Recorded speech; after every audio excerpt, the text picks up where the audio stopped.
I used to have a saying that phone calls don't change your life. Until one day, I got a phone call that did. It was from my mother. Your father is trying to kill himself. He's what? My dad was a son of the American South. A Navy veteran and civic leader, he was never depressed a minute until he got Parkinson's. 6 times in 12 weeks, my dad attempted to end his life. We tried every solution imaginable until one day I had a thought. Maybe my dad needed a spark to restart his life story. One morning, I sent him a question. Tell me about the toys you played with as a child. What happened next changed not only him, but everyone around him, and led me to reimagine how we all make meaning, purpose, and joy in our lives. This is the story of what happened next, and what we all can learn from it. I want you to stop for a second and listen to the story going on in your head. It's there, somewhere, in the background. It's the story you tell others when you first meet them, the story you tell yourself every day. It's the story of who you are, where you came from, where you're going. It's the story of your life. What we've learned from a generation of brain research is that story isn't just part of us, it is us in a fundamental way. Life is the story you tell yourself. But there's something that research hasn't much answered. What happens when we misplace the plot of that story? When we get sidetracked by a pitfall, a pothole, a pandemic? What happens when we feel burned out and need a fresh start? What happens when our fairy tales go awry? That's what happened to my dad that fall, to me around that time, to all of us at one time or another. We get stuck in the woods and can't get out. This time, though, I wanted to learn how to get unstuck. Like my dad, I was born in the American South. And for years, I had what I now think of as a linear life. I went to college, I started writing, I did it for no money for a while, I had some success, I got married and had children. But then, in my 40s, I was just walloped by life. First, I got cancer as a new dad of identical twin daughters. Then I almost went bankrupt.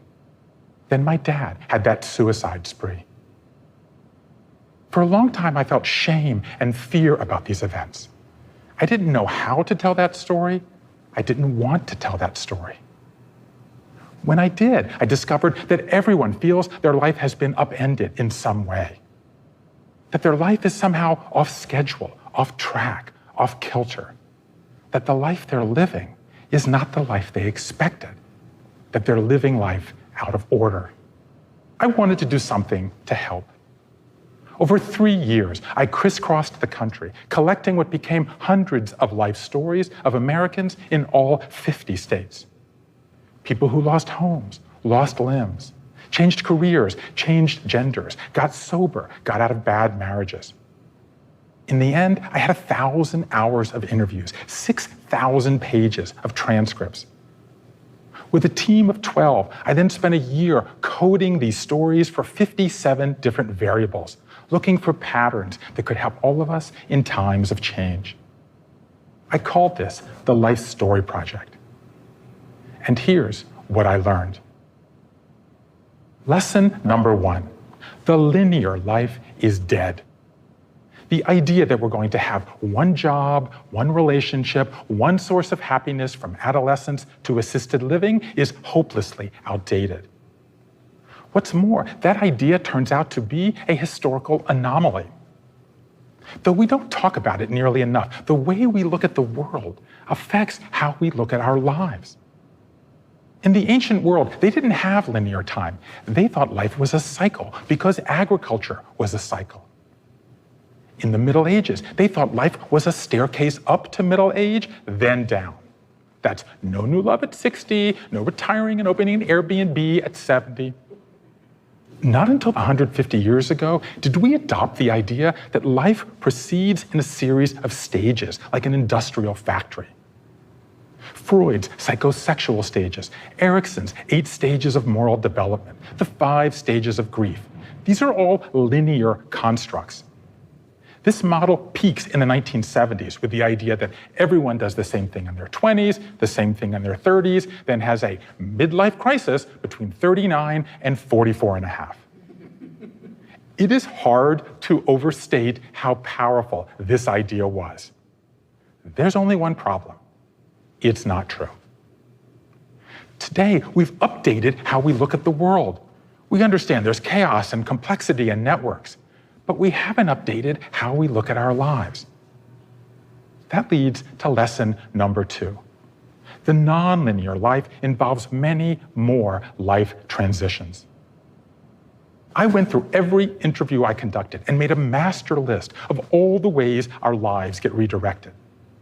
I call these events disruptors. The total number was 52. So I created the deck of disruptors. Some of them are small, like breaking your ankle or a fender bender. Some of them are large, like losing your job or moving. The average person goes through 36 disruptors in the course of their lives. That's one every 12 to 18 months. Most of these we get through with relative ease, but 1 in 10 becomes what I call a lifequake, a massive burst of change that leads to a period of upheaval, transition, and renewal. The average person goes through 3 to 5 of these events in the course of their lives, their average length, 5 years. Do the math, and that means we spend 25 years, half our adult lives, in transition. And make no mistake, these events do not clump exclusively in middle age. Some people are born into lifequakes. Some people have them in their 20s or their 60s. Forget the midlife crisis. We all face the whenever life crisis. But here's what causes so much anxiety. We still expect our lifequakes to unfold on a predictable timetable, like birthdays that end in 0. We're all still haunted by the ghost of linearity. We think our life is going to be linear. We're unnerved when it's not. We're comparing ourselves to an ideal that no longer exists and beating ourselves up for not achieving it. The pandemic has made this only worse. I craft every lifequake on 2 poles: voluntary and involuntary, personal and collective. A mere 8% of lifequakes are collective involuntary. A collective involuntary lifequake is a natural disaster or a recession.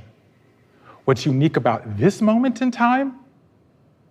The entire planet, for the first time in a century, is going through the same collective involuntary lifequake at the same time.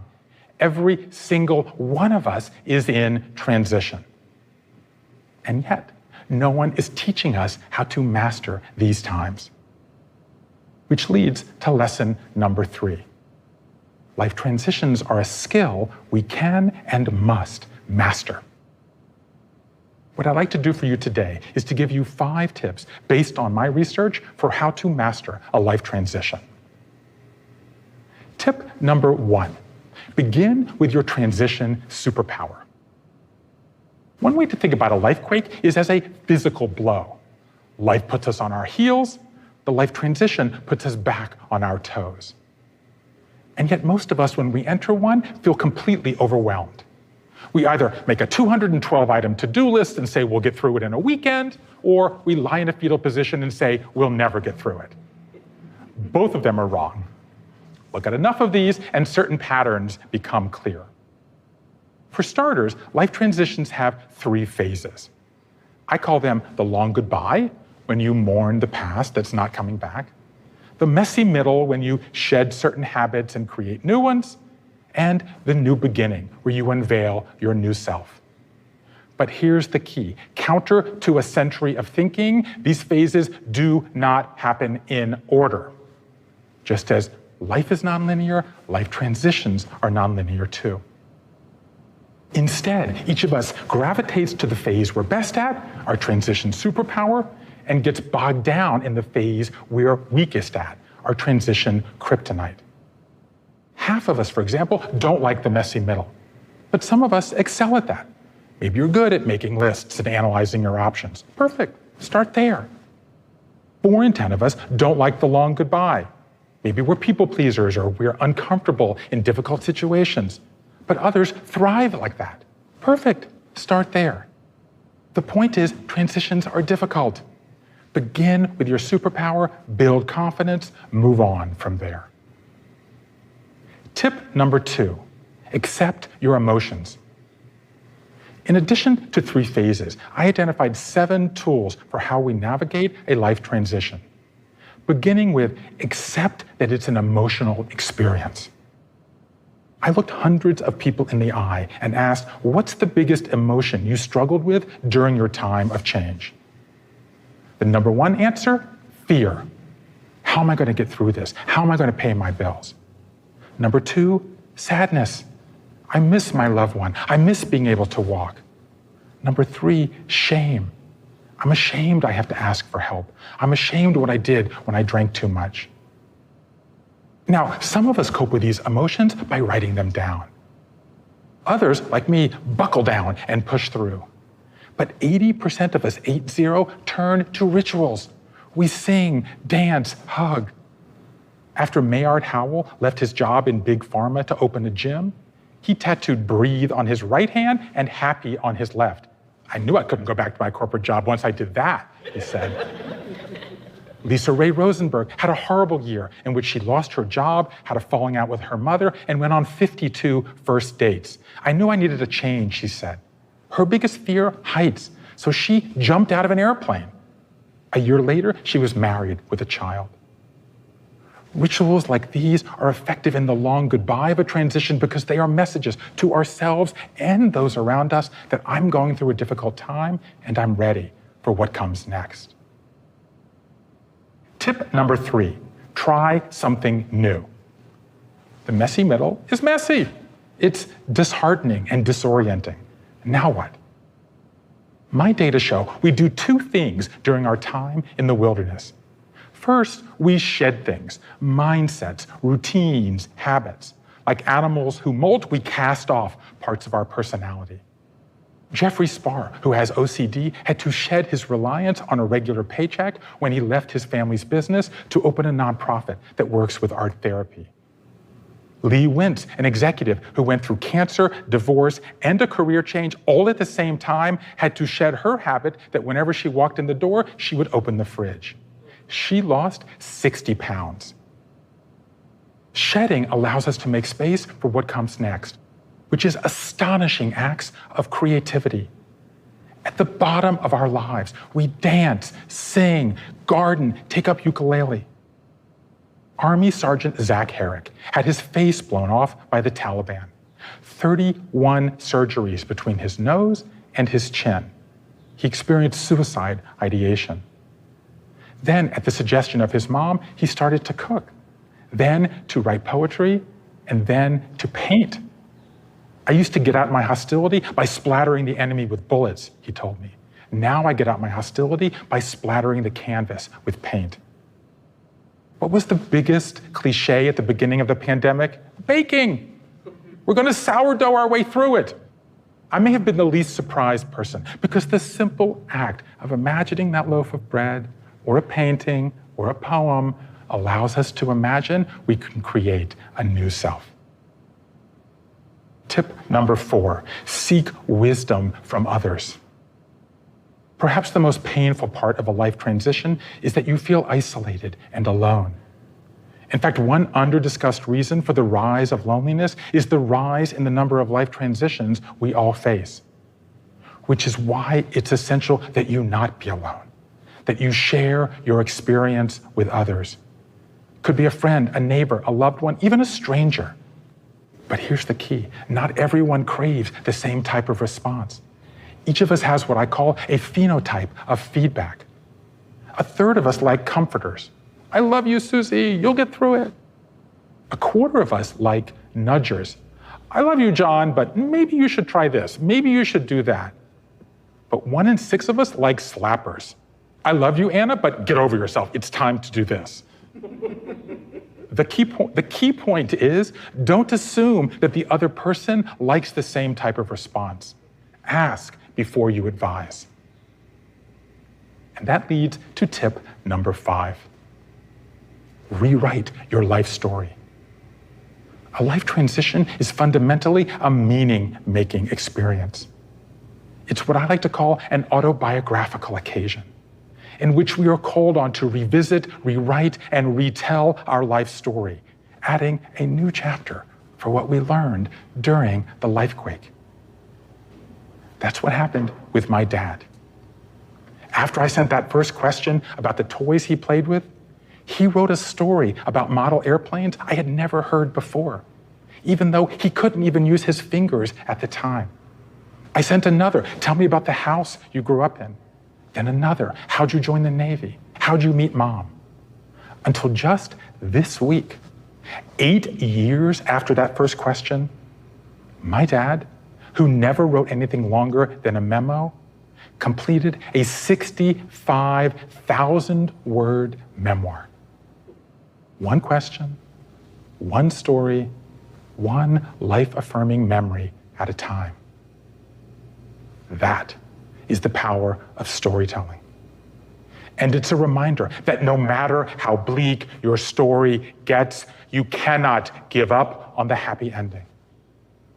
You control the story you tell about yourself, even the most painful parts of yourself. And that's why it's so critical that we reimagine life transitions, that we see them not as miserable times we have to grit and grind our way through, but we see them for what they are, healing times that take the wounded parts of our lives and begin to repair them. The Italians have a wonderful expression for this. Lupus in fabula, the wolf in the fairy tale. Just when life is going swimmingly, along comes a demon, a dragon, a downsizing, a pandemic. Just when our fairy tale seems poised to come true, a wolf shows up and threatens to destroy it. And that's okay, because if you banish the wolf, you banish the hero. And if there's one thing I learned, we all need to be the hero of our own story. That's why we have fairy tales, after all, and why we tell them year after year, bedtime after bedtime. They turn our nightmares into dreams.